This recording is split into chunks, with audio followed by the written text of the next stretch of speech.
Arise, O Lord. Let not man prevail.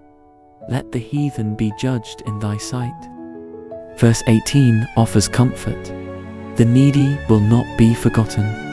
Now, in verse 19, the psalmist moves from comfort to urgent intercession. Because God remembers the oppressed, the psalmist pleads for him to act on their behalf. The hope of the poor must be answered by the defeat of the proud and the judgment of the rebellious nations. This marks a transition from assurance to action, from trusting God's memory to calling on His might. Arise, O Lord. This is a plea for divine intervention, a cry for God to act in power and justice.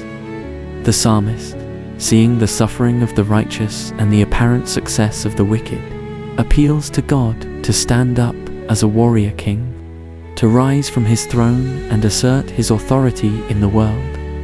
Let not man prevail. The term man, Hebrew, enosh, emphasizes human frailty and weakness. The psalmist is asking that mere mortals not triumph in arrogance, especially those who oppress or defy God. It's a call to frustrate the pride of the wicked and to remind humanity that God alone reigns supreme. Let the heathen be judged in thy sight. This is a petition for universal accountability, that all nations and peoples, especially those who reject God, be brought before His righteous judgment.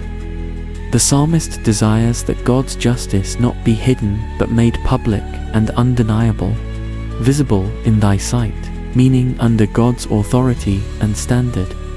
Psalm 9:19 is a bold cry for God's justice to break into the present. It reminds us that evil often appears dominant, but it is not ultimate. The faithful must not only believe in God's justice, but also pray for its manifestation. When we call on God to arise, we are declaring our dependence on His power to confront injustice, humble the proud, and bring the world under His righteous rule.